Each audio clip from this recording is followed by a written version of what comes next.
Bienvenue dans 94 degrés à l'ombre, chaque dimanche sur Canal B, de midi à 14h.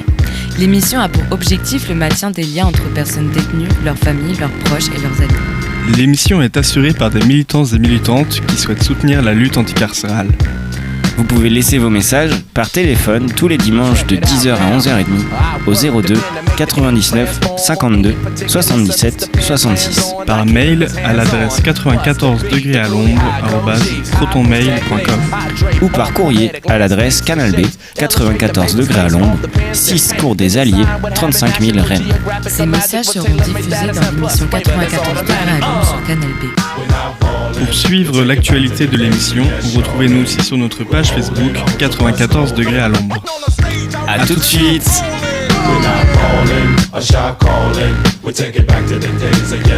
Salut. Salut. On redit salut aux personnes qui vont nous écouter en podcast, parce que c'est le début du point info. Pour rappel, dans une première partie de l'émission, on partage des messages, dédicaces, morceaux entre les prisonniers, prisonnières et leurs proches. Et là, on va parler un petit peu de sujets liés de près ou de loin à la répression, à la prison, au contrôle social, ce genre de trucs. Est-ce que peut-être on peut présenter un peu le sommaire, ce dont on va parler ? Eh ben, on voulait commencer par donner quelques infos sur un événement qui aura en hommage et un événement revendicatif aussi pour y dire... c'est quoi son nom de famille ? Neres. En tout cas, c'est sa maman qui organise un événement, c'est dans le coin de Lyon, mais on va vous en dire plus tout à l'heure. Donc, c'est quelqu'un qui est mort au quartier disciplinaire. Ensuite, pour le 10 septembre, il y a des ESAT qui se sont mis en grève. Donc, on voulait parler d'eux et puis aussi parler plus largement du travail des personnes handicapées, de l'exploitation et du business qu'il y a autour de ça. Voilà, et petit retour aussi sur le 10 septembre, parce que quand même, il se passe des choses. Voilà. Et Orman, si t'es prêt, on te laisse commencer. On voulait mettre une musique de transition. Ah, pardon. Ouais, tu veux nous la présenter, la petite musique, ouais, c'est salut à toi Yannick, si t'es à l'écoute. Yannick, pour ceux qui connaissent pas, c'est quelqu'un d'engagé en fait pour décrire un peu les réalités de nos prisons. Et voilà, il tourne un peu dans toute la France et à l'occasion en fait de ces tables rondes, de ces conférences et voilà de toute l'énergie qu'il dépense en fait à ouvrir les consciences sur le territoire. Il y a eu des petits jeunes en atelier d'écriture qui ont écrit un petit texte et ça a été mis en musique et voilà, je me suis permis un peu de remanier histoire de lui faire un petit clin d'œil. Donc Yannick, on balance le son de c'est comment déjà, c'est Souleymane Boyel, c'est ça ? Oui, c'est ça. Ouais, c'est un petit clin d'œil et on est ensemble, ça change pas. Fuck la Heps.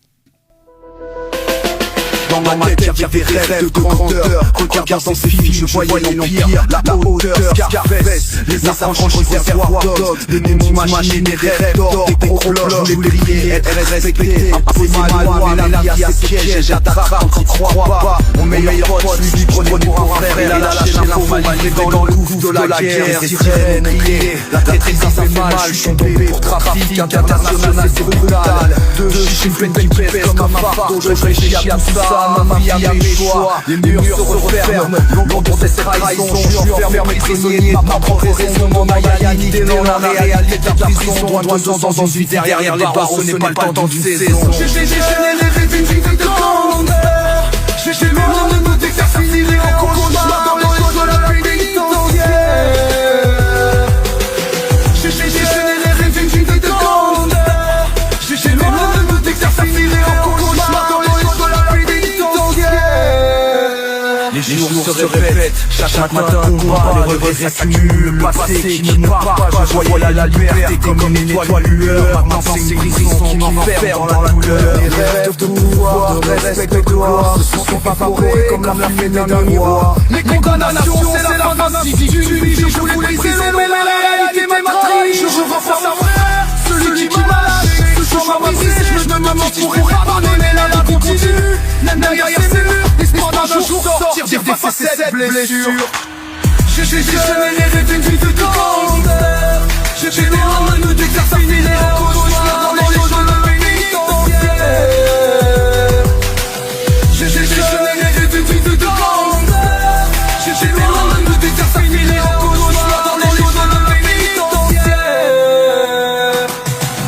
Laissez pas s'en aller à notre enfant. Je reprends, c'est le nous le sort. Nous ferons qu'un jour je sortirai. Peut-être que la vie m'attendra une autre fois.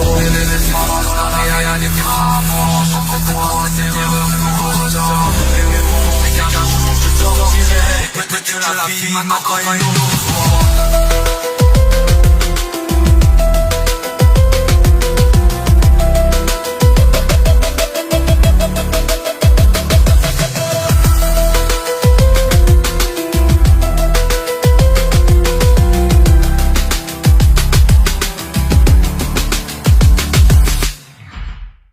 Voilà, vous êtes toujours à l'écoute de Canal B.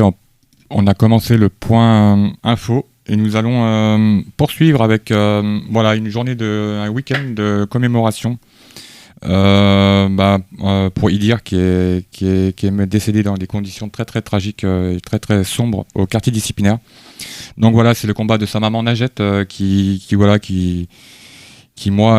m'inspire le respect parce que malgré que Idir soit décédé le 9 septembre 2020, elle n'a pas lâché l'affaire, elle est toujours là et elle demande tout simplement la vérité sur ce qui s'est passé dans ces putains de cellules.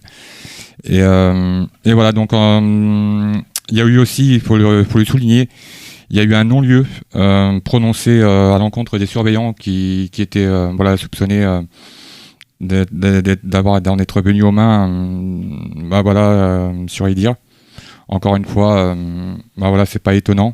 Même moi ça me fait mal au cœur parce que quand on connaît les conditions de détention au quartier disciplinaire, quand on sait que Idir il a clairement vécu des choses atroces, comme on lui a coupé l'eau, donc ce qui le forçait à boire l'eau des toilettes. Donc là on est clairement dans un bail assez ouf.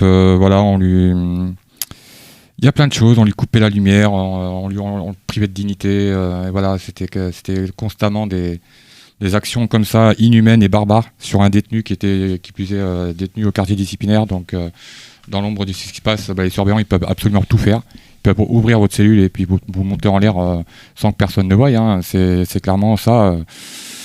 Donc voilà, Najette, respect à toi, hein, et voilà, on va diffuser aussi sur la page de 94 degrés à l'ombre les petits flyers que tu m'as envoyés, d'ailleurs qui sont très très bien réalisés. Et voilà, si vous êtes sur Lyon-Corba, ou dans les alentours, parce que c'est là que ça va se passer.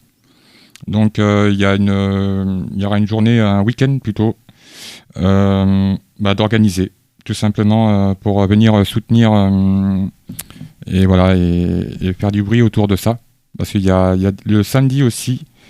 Alors ça commence le jeudi 18 à 18h, il y a une conférence de presse. Ensuite la suite du programme, c'est le samedi 20 septembre, il y a une manifestation. Donc je vous invite à venir nombreux pour donner de la voix et faire parler de faire comprendre que Idir ne sera jamais oublié, hein, même 5 ans après. On veut la vérité. Et voilà, il y a aussi des rendez-vous, il y a une soirée de soutien, il y a un open mic, il y a Najette, elle fait les choses bien, elle fait les choses à fond. Et je vous invite aussi à venir la soutenir. Si vous êtes sur Lyon, n'hésitez pas parce que il faut et l'union fait la force, hein, parce que si vous êtes tout seul, vous n'obtenez rien. Mais si vous êtes unis, solidaires, et que vous descendez dans la rue, non pas pour casser, non pas pour foutre le bordel, mais juste pour dire on est là et on veut des réponses, hein, on veut la vérité tout simplement. Donc voilà, force à toi Najette, et puis je pense que j'ai fait un peu le tour. J'espère que je n'ai rien oublié parce que c'est important pour moi de communiquer là-dessus. Moi, ça me semble pas mal, et si les gens ont besoin de plus d'infos, on va tout repartager. Donc, j'ai mon partage sur le Facebook de l'émission. Eh ben, on peut passer au point suivant. Moi, je voulais commencer par passer un extrait d'une travailleuse en ESAT qui faisait part de ses revendications. Je sais pas si c'est prêt, et sinon, en attendant, je peux présenter ce que c'est les ESAT pour ceux qui connaîtraient pas. Non, c'est bon, on peut passer l'enregistrement, comme tu veux. En tout cas, juste pour dire, les ESAT, c'est des établissements ou services d'accompagnement par le travail. Voilà. Donc pour les personnes handicapées qui ne travaillent pas dans le milieu ordinaire. Donc là, tu peux nous présenter l'extrait chez Oui. Ghislaine, c'est une travailleuse en ESAT, c'est ça? Oui, c'est ça. C'est un tout petit extrait, mais on en reparlera après parce que moi j'ai des critiques vis-à-vis des intervieweurs, mais voilà. Hervé Pochon. Oui, bonjour, c'est moi. À votre micro ce matin, Ghislaine. Oui, Ghislaine, 51 ans, que j'ai rencontré dans la Parole Errante, c'est un lieu à Montreuil. Et alors, vous savez, parfois vous êtes là avec enfin peut-être pas vous parce que vous êtes toujours en studio, mais moi avec mon micro. Je fus reporter dans une autre vie, mon Voilà, cher c'est ça. Hervé. Et donc les gens viennent vous voir et vous disent j'aimerais bien vous parler. Alors vous dites ok. Si j'étais invitée sur France Inter, j'aimerais dire que c'est pas une bonne idée d'avoir inventé Internet, parce qu'il y a de tout n'importe quoi. Et j'aurais parlé aussi des conditions dans lesquelles on traite les gens qui travaillent dans les ESAT, quoi. Parce que vous êtes dans un ESAT. Ah, oui, voilà, un ESAT, établissement et service d'aide par le travail. Et au bout de 13 ans de travail dans un ESAT qui s'appelait avant Centre d'aide par le travail, ils veulent me virer parce que je suis plus assez rapide. Et en fait, on est très mal payé, 700 € par mois, parce que les clients, L'Oréal, Ipsos, Zara, ils profitent de nous comme si on était des sous-hommes ou des sous-femmes, quoi. C'est horrible. Et j'ai fait un séjour de 10 jours à Villévrard parce que j'allais pas bien dans ma tête. Votre maladie, elle a un nom? Moi, vous savez, il y a un psychiatre dans ma boîte, il m'appelle Peter Pan parce que j'ai pas trop les pieds sur terre, j'aime bien blaguer, tout ça. Mais ça veut trop rien dire. Puis moi, mon psy a dit que j'étais bipolaire. Je pense pas que je sois bipolaire. Je prends des médicaments depuis l'an 2000. Les médicaments ont un effet pervers parce que ça donne la bouche sèche, ça endort, quoi. Ah, mais là, Ghislaine, elle ne dort pas. Elle est bien éveillée, elle a encore autre chose à dire. Si j'étais sur France Inter, je voudrais dire que les hommes politiques d'aujourd'hui, ils ne tiennent pas leurs promesses. Macron, il avait dit qu'il s'occuperait des gens handicapés et puis il n'en est rien. Et l'AH, elle est de 800 € seulement, c'est-à-dire allocation pour les adultes handicapés. En fait, il avait promis que ça passera à 900 € et il n'en est rien. Vous, votre métier au départ, quel est-il? Moi, j'ai fait un DA d'anglais, c'était pour devenir traductrice ou journaliste. Pour être journaliste, c'est trop tard, j'ai 50 ans. J'aime bien blaguer aussi, mais voilà. Merci. De rien. Je vous dirai. Et merci de m'avoir écouté. Puis, je souhaite plein bonheur aux auditeurs de France Inter. Merci Ghislaine. Nous aussi, on lui souhaite plein de bonheur. Oui, puis c'est jamais trop tard pour être journaliste, la preuve. Et si vous voulez savoir pourquoi j'étais à la Parole Errante, vous avez qu'à écouter demain un temps de Pochon, vous saurez pourquoi. Voilà, c'est un extrait qui date de 2018 en fait, mais il est toujours très d'actualité. C'est vrai qu'en effet, là, tu disais l'interview, la personne qui interviewe est assez méprisante, moi aussi, je trouve, assez infantilisante dans ses propos, un peu déconnectée même de ce que la personne dit. Ouais, mais en plus, moi je connaissais pas du tout les ESAT. C'est quelque chose que je découvre. Mais ce que je constate en fait, c'est qu'on vient toujours s'en prendre aux gens qui peuvent pas se défendre. Ou beaucoup moins que des gens, on va dire, on s'en prend pareil pour le travail. Je parle sur la question du travail. On vient profiter en fait des gens, comme des détenus, comme des personnes en situation d'handicap. Donc voilà, c'est un peu, je connaissais pas du tout, mais en fait, je vois que. En fait, on pense que sur le papier, c'est cool, mais c'est pas cool. Oui. Mais du coup, peut-être, c'est des gens qui peuvent pas se défendre, mais c'est aussi des gens à qui on enlève les possibilités de se défendre. En fait, les ESAT, ça existe depuis 75 ans, et de base, ça a été créé pour protéger les personnes handicapées des licenciements. Mais en fait, c'est devenu un vrai business, parce qu'en gros, c'est des assos qui accueillent des personnes handicapées, mais qui en fait les font travailler comme des salariés classiques. Et en fait, même les assos, elles s'en vantent auprès des entreprises à qui elles vendent leurs services. Elles disent on est tout autant productives que des entreprises avec des travailleurs non handicapés. Sauf que les personnes qui travaillent là-bas ne sont pas considérées comme des travailleuses, donc elles n'ont pas de droit du travail. Elles sont considérées comme des usagères de services médico-sociaux. Et donc ça veut dire que jusqu'à l'année dernière, elles n'avaient pas le droit de se syndiquer, par exemple, elles n'avaient pas le droit de faire grève.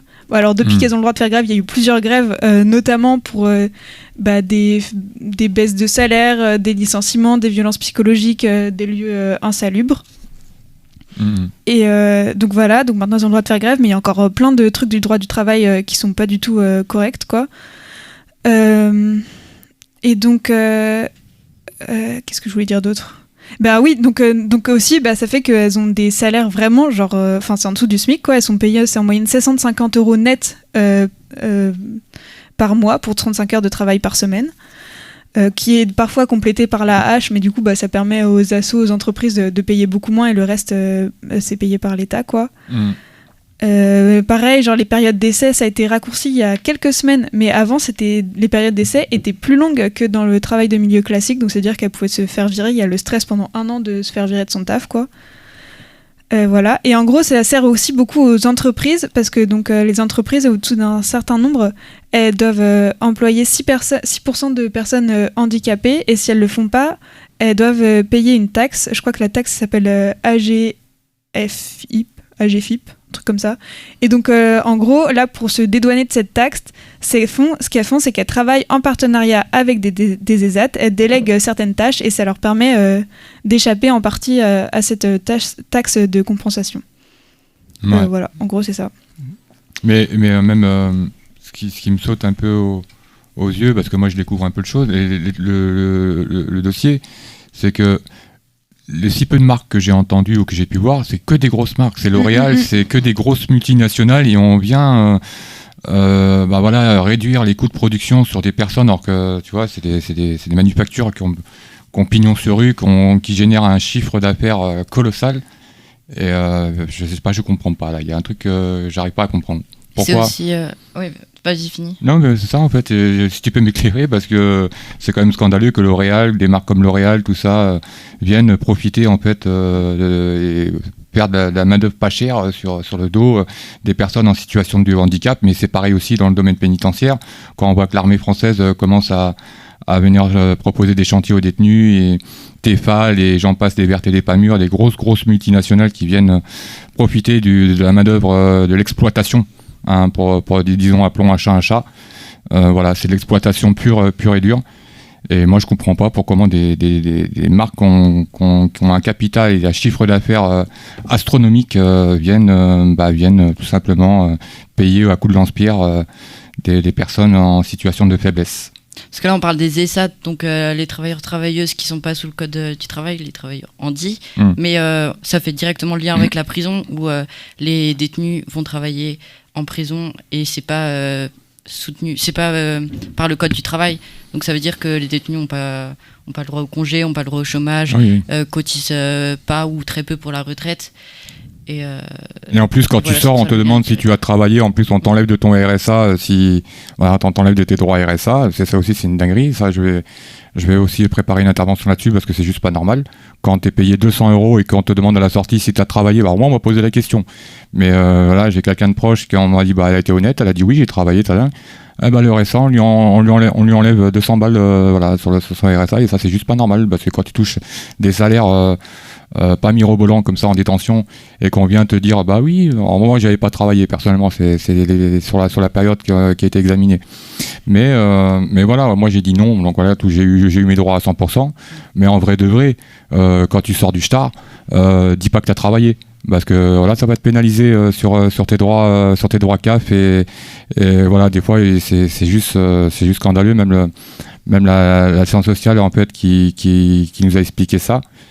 Elle a dit, mais moi je valide pas du tout ça. Elle me dit, c'est pas moi qui prends une décision, mais ça c'est pareil, c'est pas normal. En fait, si j'ai bien compris, si tu as travaillé en tôle et que tu sors et que tu dis que tu as travaillé en tôle, ils vont te retirer des aides actuelles pour du travail passé qui était très peu rémunéré.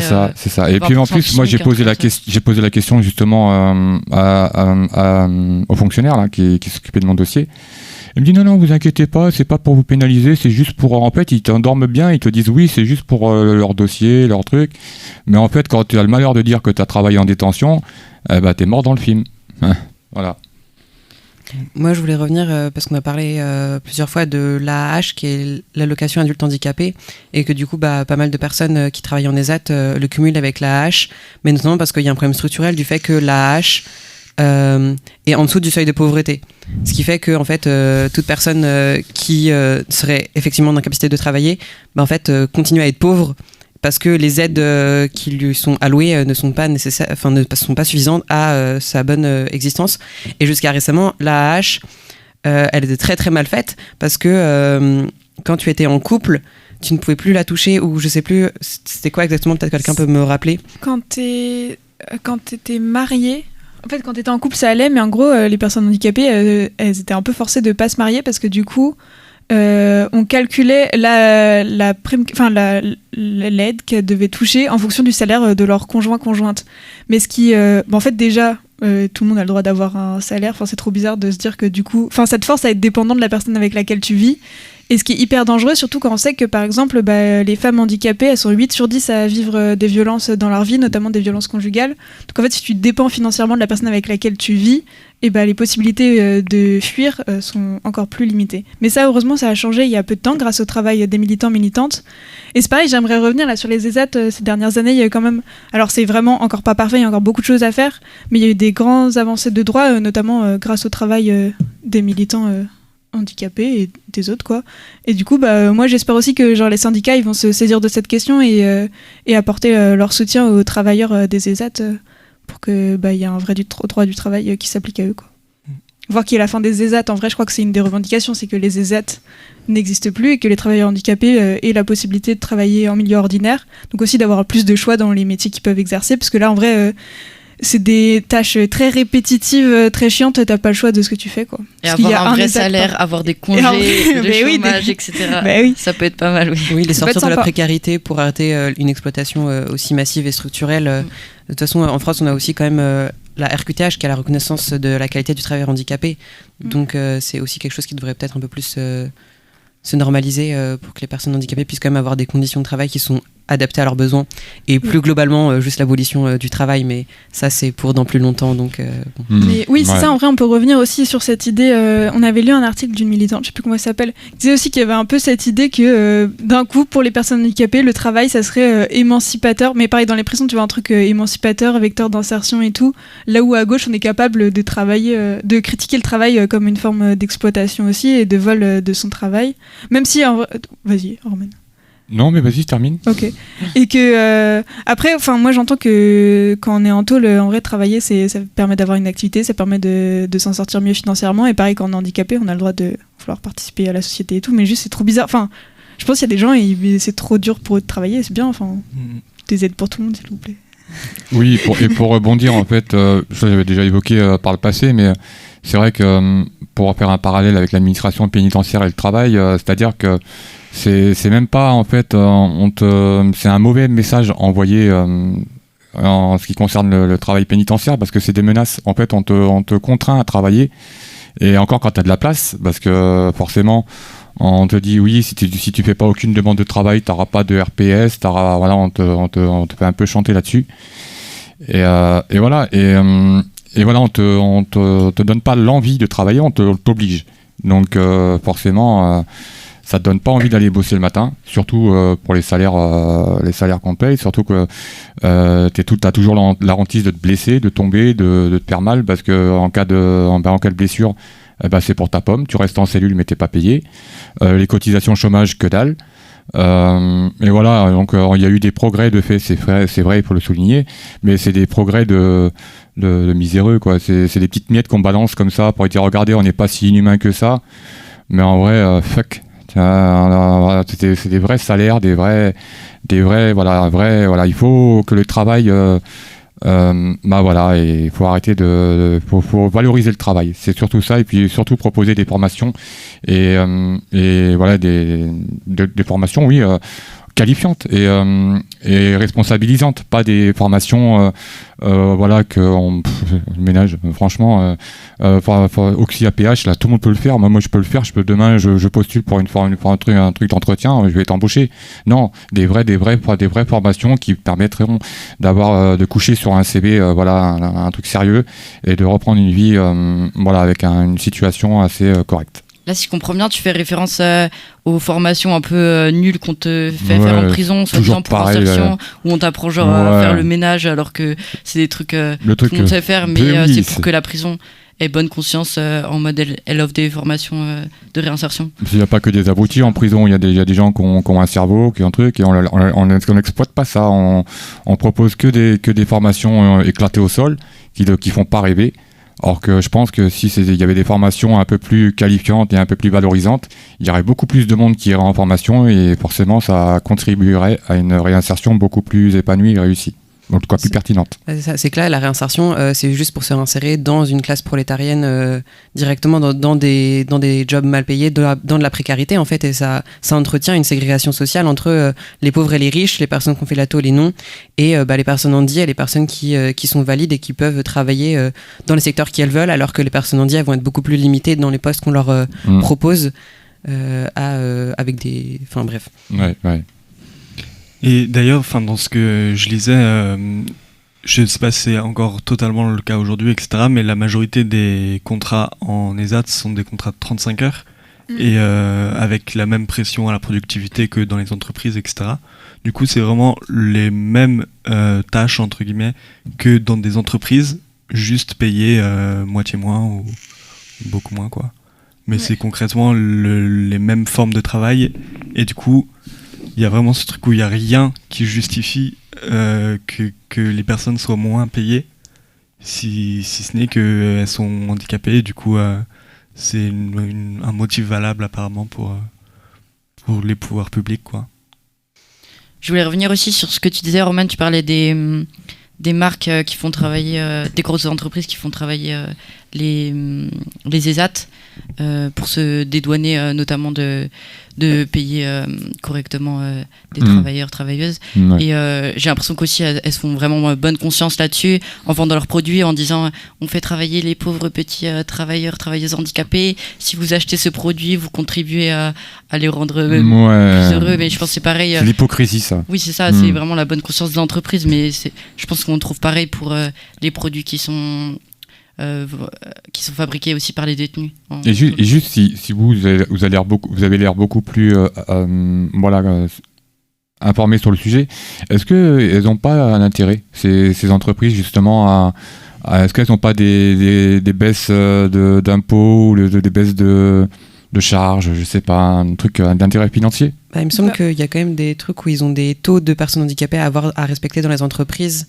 Et que du coup ça leur permet d'avoir moins d'impôts, ou alors en tout cas de ne pas avoir payé d'amende par rapport à ça, parce que sinon il peut y avoir des amendes. Okay. Ce que j'ai compris, c'est que sur toute la chaîne de production, il doit y avoir un pourcentage de taux de personnes, de travailleurs handis, et le fait est quand les grosses marques, les grosses entreprises, elles demandent à des ESAT de travailler donc sur une partie de la chaîne de production, ça fait qu'elles sont pas obligées d'employer des travailleurs handis sur les autres parties de la chaîne de production, et donc c'est les ESAT qui vont remplir tout le taux de travailleurs handis, sauf que les ESAT sont payés beaucoup moins cher. Ça veut dire que ça fait juste du travail du travail quasiment gratuit pour les entreprises, sachant que en remplissant leur taux de travailleurs handis.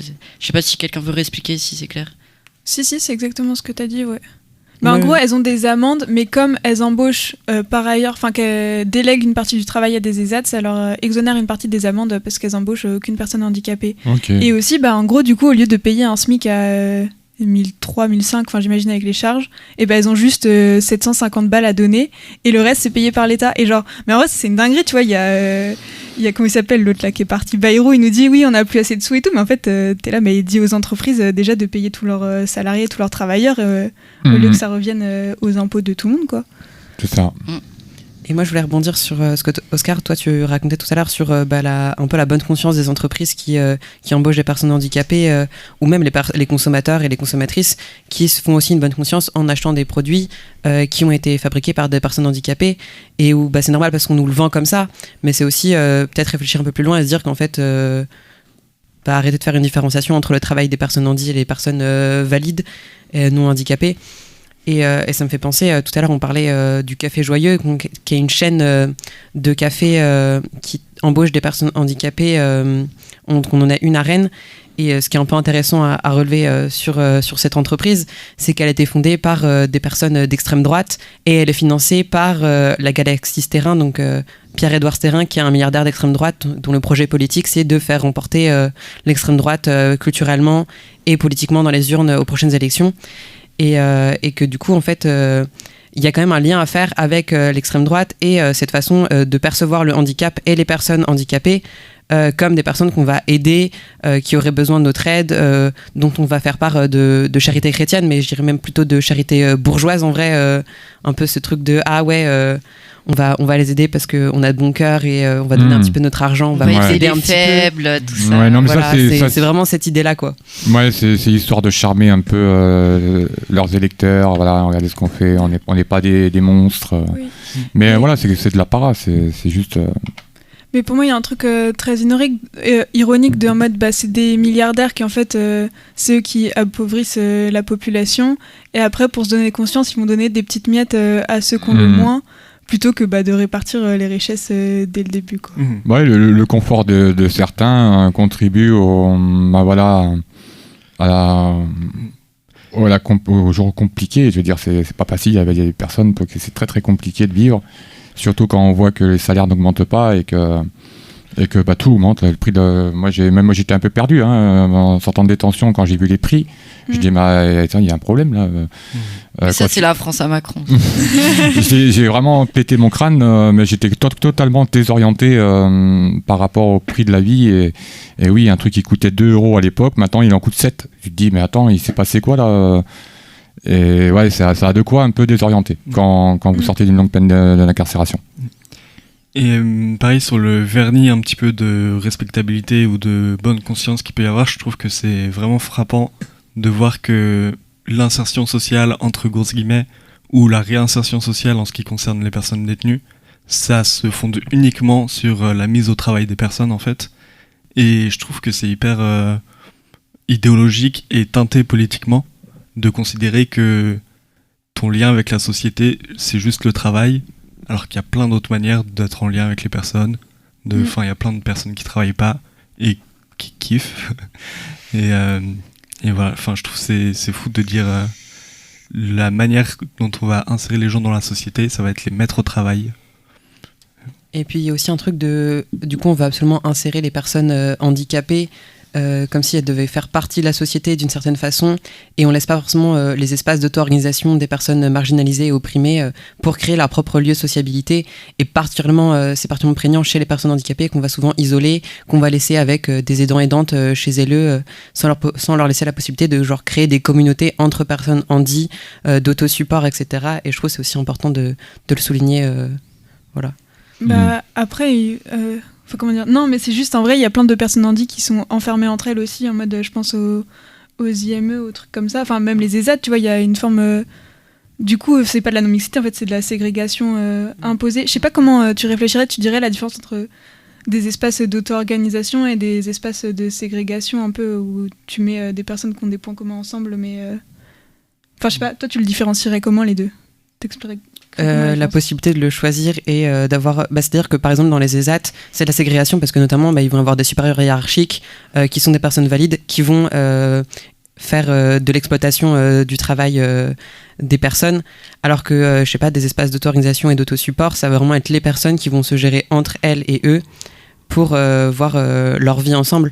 Et effectivement, en vrai, les deux ont tendance à se mélanger. Donc soit en fait, t'as des personnes handicapées qui sont enfermées chez elles avec uniquement leurs aidants-aidantes et des soignants, sans possibilité de créer du lien avec d'autres personnes, qu'elles soient valides ou non, et créer des espaces de vraies communautés, et où effectivement, sinon, t'es enfermé dans des institutions spécialisées, et où du coup, les seules personnes avec qui t'es, c'est des personnes handicapées, parce qu'on a décidé que tu devais uniquement être en contact avec des personnes handicapées, et où du coup tu vas avoir un peu une institution qui va régir aussi tes interactions avec les personnes, et où tu vas avoir de la hiérarchie qui va être menée par des personnes valides aussi. Et je pense que ça peut être un peu l'un des points fondamentaux de cette différence, mais effectivement il faudrait que les deux puissent exister en fait, à l'inverse. Oui. Mais peut-être pour dire aussi la non-mixité, c'est pas... comment dire, parce que essentiellement on est différents et que du coup on n'est pas capable de se mélanger. Je pense que la non-mixité, quelles que soient les personnes qui décident de faire de la non-mixité, c'est plus une idée que comme tu vis des discriminations, t'as besoin d'en parler avec des gens qui vivent la même chose que toi, donc là dans ce cas-là des personnes handicapées, et c'est aussi une façon aussi de pouvoir s'organiser et du coup de pouvoir lutter pour justement ensuite ne plus avoir besoin de cette non-mixité parce que t'auras obtenu des droits suffisants pour pas vivre de violence dans la société, quoi. Oui. Et est-ce que là-dessus, on passerait pas au dernier petit point de retour sur le 10 septembre avant de se dire au revoir il est 13h51 et on va pouvoir passer à la question du 10 septembre. On peut faire un petit retour sur les différentes actions qu'il y a pu y avoir. Moi, j'ai entendu dire qu'à Rennes, il y avait eu des gros blocages un peu partout sur la rocade et Plaine de Beau devant le centre de bus, mais aussi devant Amazon, ce qui a permis une vraie mobilisation aussi des travailleurs et travailleuses, notamment de Amazon, mais aussi des grosses grèves, etc. En termes d'action, il y a un bus qui a été brûlé sur la rocade. C'est un peu la seule ville qui a fait une action aussi importante. On reconnaît bien Rennes là. Et ce qui fait que aussi le pont devant lequel il a été brûlé, le bus, il est actuellement en réparation. Donc, ce qui va créer des perturbations de trafic pendant un bon moment. Et puis, autre action notable dont j'ai un peu envie de parler, c'est aussi qu'il y a des poules qui ont été libérées, qui allaient à l'abattoir. Et du coup, voir un peu la solidarité aussi qu'on fait avec les personnes qui ne sont pas des êtres humains, mais qui sont quand même des êtres vivants qu'on doit respecter. Et où, en fait, faut créer la solidarité aussi avec ces êtres-là et s'engager contre leur exploitation. Et je pense qu'on pourra faire une émission, un moment spécial sur la question du spécisme et de l'exploitation des animaux. Je sais pas si vous voulez continuer un peu sur les actions qu'il y a eu le 10 septembre. Je pense qu'il y a eu pas mal de choses. Je sais plus combien de personnes il y a eu de mobilisées dans toute la France, mais beaucoup plus que ce que Macron et tout son gouvernement avaient prévu. Donc déjà, ça fait plaisir. Moi, je me suis vraiment bien mobilisé le 10 septembre. Là, j'étais vraiment à fond. J'ai passé la journée allongée dans mon lit. Oui. Peut-être on peut faire un point sur toutes les façons dont il peut y avoir de se mobiliser. Et justement, si vous n'avez pas envie de sortir de chez vous, justement, genre rester chez soi et ne rien consommer, ça fait déjà partie des mots d'ordre. Il y a aussi, en fait, c'est pas obligé d'être hyper à l'aise avec la confrontation avec la police. Il y a aussi des gardes d'enfants qui sont organisées. Il y a toujours besoin de monde pour aider à garder les enfants, des gens qui veulent aller en manif ou quoi. Il y a des ateliers de cuisine pour nourrir tout le monde. Il y a des grèves, il y a des piquets de grève qui sont souvent plus tranquilles que les blocages de rocade. Il y a les manifs. Il y a des AG. Faire un petit casse-croûte pour votre camarade qui va en manif. Et c'est déjà une belle manière aussi faire base arrière juridique, justement aussi, soit de façon un peu plus officielle. Il y a souvent des legal teams, donc des espaces de gestion des problèmes légaux qui sont organisés un peu de façon formelle dans les plus grandes villes et même dans des plus petites. Ou alors simplement pour vos proches qui vont en manif, être là, ok, je fais en sorte d'être sûr que t'es bien rentré ce soir et j'ai tes papiers au cas où tu te fais arrêter, je gère, tu peux aller en manif tranquille, s'il y a un souci, je suis derrière toi, quoi. Moi j'ai entendu aussi des actes de sabotage un peu marrants, en mode des gens qui oubliaient des valises suspectes dans les gares. Après pas à faire tous les jours parce que voilà, mais en tout cas les jours de mobilisation ça peut être une idée. Et je crois du coup c'était plus de 200 000 personnes. Enfin mettez pas des vraies bombes, juste un sac. Pardon. On va avoir des gros problèmes après d'un point de vue juridique. On s'entend. Mais oui, je crois plus de 200 000 personnes en France et environ 12 000 à Rennes. 20 000, j'ai entendu plutôt. À Rennes 20 000 en manif à Rennes, ouais. Ok. Oui, je pense selon la préfecture, selon la police ou la CGT. Selon les syndicats, 100 000 personnes à Rennes. C'est à la moitié de la ville. On était 3. Non, mais par contre, je crois qu'il y a eu 23 interpellations. Donc, grosse force aux personnes qui luttent et qui subissent la répression par rapport à ça. Et j'ai aussi discuté totalement de manière fortuite. J'ai rencontré une dame, justement, qui a été prise entre deux feux sur la rocade entre manifestants et forces de l'ordre. Et clairement, elle m'a dit un grand merci aux manifestants qui ont aménagé, parce qu'elle avait quand même, s'est retrouvée là totalement par hasard, elle était totalement, voilà. Et les manifestants ont aménagé en fait un couloir d'évacuation, et parce que pas fait la police voulait je sais pas. Mais elle m'a dit heureusement qu'ils ont été conscients et trucs et qu'ils m'ont mis en sécurité tout de suite. Donc voilà, ça c'est un beau geste et voilà, je voulais juste souligner. Ouais, et du coup, moi, pour conclure un peu sur tout ça, c'est pour donner de la suite à ce qui va se passer. Donc, le 18 septembre, il y a une nouvelle journée de mobilisation. Il me semble qu'hier, il y a eu une ASG pour en parler aux Ateliers du Vent, et que demain, lundi, à Rennes 2, il va y avoir des comités d'action et de mobilisation pour préparer un peu plus concrètement ce qui va se passer ces jours-là. Et je crois que mercredi aussi, il va y avoir des blocages, en fait. Je viens de voir ça. Et jeudi à 13h, Esplanade Charles de Gaulle, il y a un cortège de l'AG et une manifestation. Donc n'hésitez pas à rejoindre si c'est des modes d'action qui vous tentent. Et d'un point de vue juridique, par rapport là, à ce qu'on vient de mentionner sur les différentes arrestations qu'il y a pu y avoir, n'hésitez pas, on a fait une émission spécialement sur les gardes à vue. N'hésitez pas à aller écouter ça. C'est retrouvable sur toutes les plateformes de streaming. Et il me semble que le nom qu'on a donné, c'est 48 heures au poulailler sans sortir, sans perdre trop de plumes. Voilà. Et je pense qu'on va pouvoir se dire au revoir. Et j'ai une petite musique de fin. Je sais pas si Oscar, t'as pu la trouver. Ouais, c'est bon. Ça s'appelle Dori Dori de Sarah ATH. Et voilà. C'est une rappeuse grecque, je crois, c'est ça? Ouais, et égyptienne. Et c'est vachement cool ce qu'elle fait. Voilà.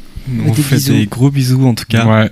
Et on se retrouve dimanche prochain. Bisous, bisous, et bon dimanche les petits loups. Fuck la Fuck